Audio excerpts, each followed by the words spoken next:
ऐसा वरदान देकर भगवान शंकर अपनी मृत उस पत्नी सती को कांधे पर डालकर निकल पड़े और युगों युगों तक सती को अपने कंधे पर लेकर भगवान शंकर अपनी पत्नी सती के मोह में आसक्त हो गए और सृष्टि के जो कार्य थे उनको नहीं कर पा रहे।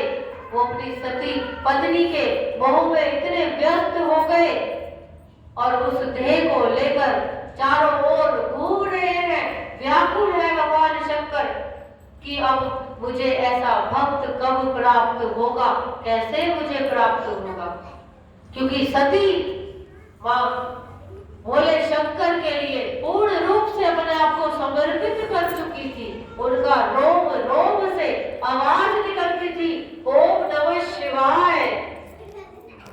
कहते हैं जैसे हम अपने इष्ट के लिए तड़प रहे हैं, ऐसे ही प्रभु भी अपने भक्त को पाने के लिए तड़पते हैं। क्योंकि कहते हैं भगत के वश में है भगवान।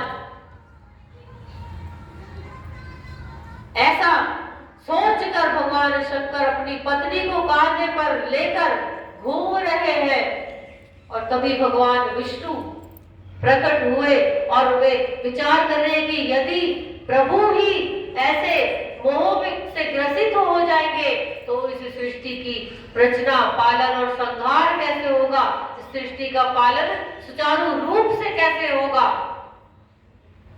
और फिर भगवान विष्णु ने एक युक्ति लगाई और चक्र चलाया मां सती की देह की ओर और मां सती के 108 हिस्से उन्होंने कर डाले अपने चक्र के माध्यम से। और देवी भागवत की कथा में इस प्रकार से आता है कि 108 मां सती के शरीर के हिस्से हुए और वो जहां जहां गिरे वहां पर मां भगवती परांबा के शक्ति पीठों का निर्माण हुआ। उन सभी शक्ति पीठों का वर्णन श्रीमद् देवी भागवत की कथा में आता है। शक्ति पीठों पर जब हम जाकर साधना करते हैं, उपासना करते हैं, तो वो हमें बहुत ही जल्द उसका फल प्राप्त होता है। लेकिन साधना में एक साधक का शक्ति पीठ उसका आसन है। यदि वह एक आसन पर बैठकर ही अपना जाप करे, साधना करे, तो वह सफलता की कुंजी उसके हाथ लगती है। उस आसन पर बैठकर वो हिले डुले ना एक पद्मासन को धारण करके वो अपना जाप कर सकता है और अपनी घोर साधना में वो प्रवेश कर सकता है। वही है शक्ति पीठ। तंत्र में 51 पीठों का वर्णन बताया, 51 साधन है, 51 आसन है। तंत्र वो उसका ज्ञान देता है कि साधना जो हम करते हैं उसमें 51 आसन बताए हैं। 51 तरीकों से हम अपनी साधनाओं को पूर्णता की ओर ले जा सकते हैं।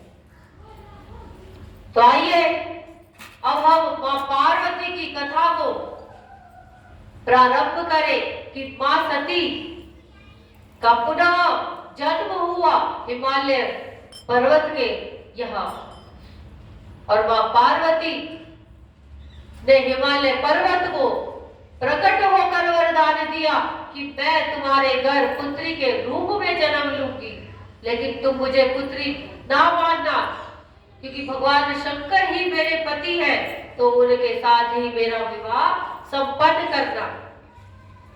हिमालय पर्वत को मां भगवती स्वरूपा जगदम्बा ने देवी गीता का ज्ञान दिया,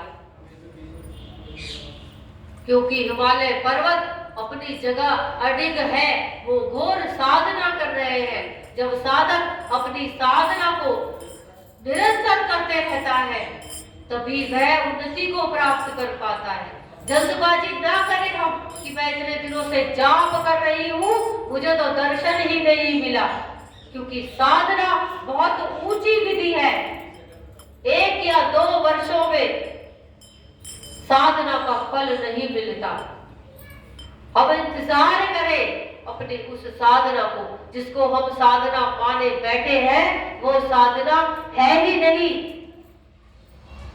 जब तक हमारे स्वयं के ये आंतरिक विचार शुद्ध नहीं होंगे, अपने प्रति, अपने परिवार के प्रति, अपने समाज के प्रति, अपने इष्ट के प्रति, तब तक हम साधक कहलाने लायक नहीं है। शरीर से जो हम सभी कार्य कर रहे हैं वो केवल एकमात्र कुछ दिनों का ढोंग है। ये तभी तक है जब तक हमारा मन एक जगह ना बैठ जाए, क्योंकि शरीर तो बैठ जाता है लेकिन मन भाग जाता है। हम सोचते हैं ये विधि जल्दी जल्दी पूरी हो जाए फिर आराम करेंगे। इसीलिए साधना बहुत उच्च श्रेणी की ये बात है कि साधना है क्या।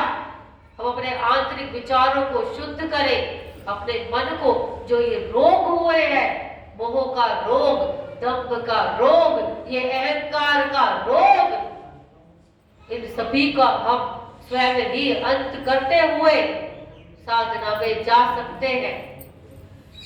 और ये तभी संभव है जब गुरु की कृपा, माँ भगवती की कृपा हमारे ऊपर हो। तो पार्वती माँ ने दर्शन देकर हिमालय पर्वत को देवी गीता का ज्ञान दिया और उनके घर में पुत्री स्वरूप माँ पधारी।